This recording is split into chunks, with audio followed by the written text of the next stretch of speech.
Matt, can you hear me okay? Well, I can hear you, buddy. Awesome. Thank you for your time there. Where are you dialing in from? Beautiful West Lafayette, Indiana. Okay. Wow. That side of the world has given the world so much, yet people don't connect all the dots. Like David Lee Roth is from around there, and Rip Rogers, and Mellencamp, and Indiana's cool. And Axl Rose, and Shannon Hoon. And yeah, there's a gang of them around here, brother. Yeah. Izzy Stradlin from Guns N' Roses also. That's right. Without Guns N' Roses, without Indiana, what would music look like? Who knows? You know what I'm saying, man? I actually, Izzy and Axl are both from Lafayette, so and so Shannon Hoon from Lafayette also. There you go. I'm learning new things every damn day. Well, there you go, brother. Looking forward to your fight at Bellator, the next big event.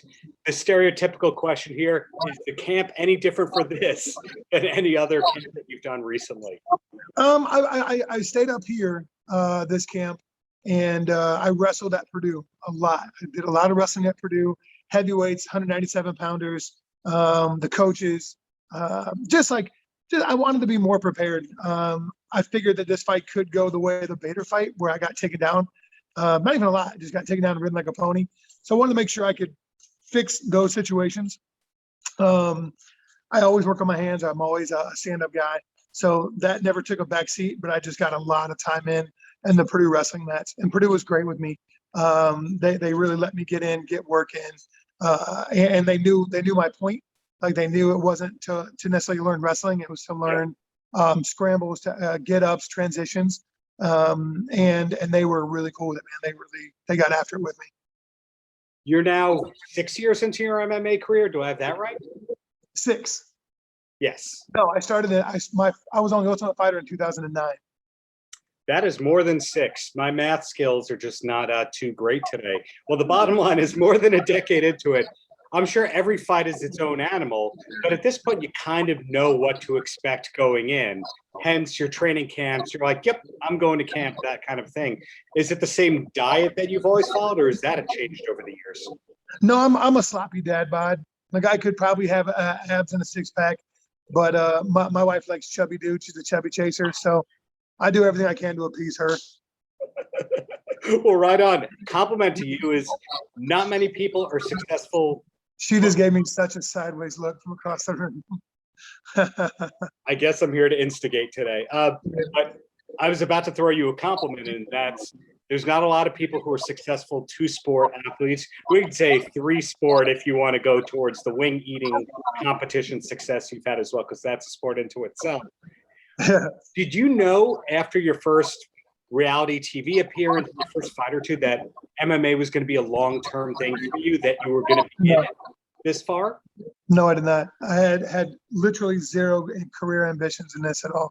When the NFL got done with me in week 6 of 2005, I started a sports nutrition company, and then it fell in the hands of an MLB All-Star. He started kind of promoting us for free and asked me to jump on an amateur MMA show that he was putting on. And I couldn't really say no to him. So I started training, and then 6 months later, I was on the Ultimate Fighter, acting like an idiot. A lot of people kind of use MMA as the springboard thing, going, I'm going to get all the eyes on me for a couple matches, and then I'm going to go into acting. But you're the kind of person that finished out their first contract and then came to Bellator, showing that you're a long-term kind of guy. But are there those acting ambitions in the back of your mind? Because let's face it, you've got personality.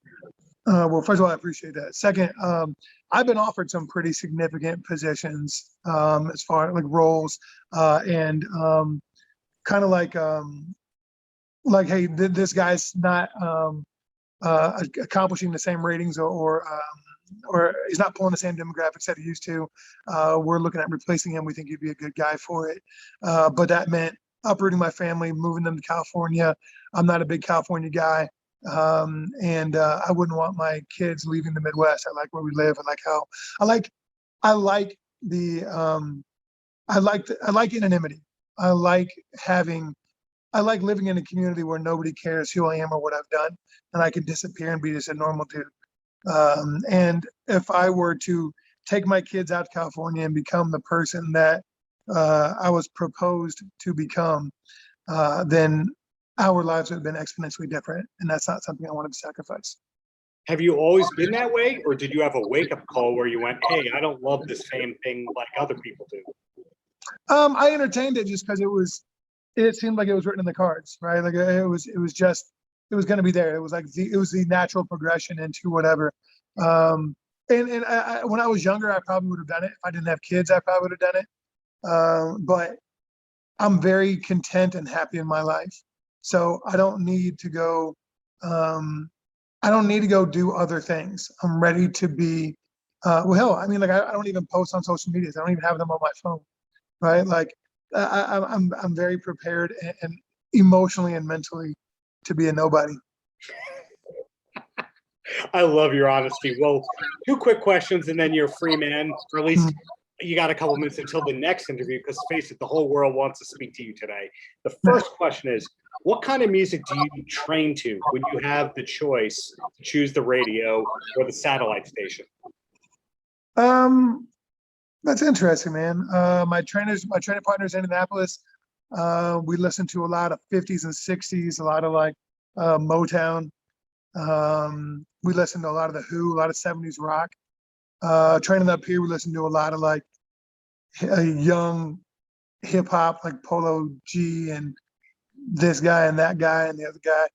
But kind of doesn't really matter. If it's sound, it's sound. I don't really get too worked up about it.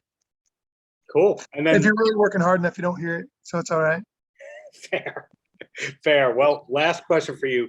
Besides Bellator's next big event, which you're part of, what's something that we should be watching on TV? Any recommendations for a new show to start?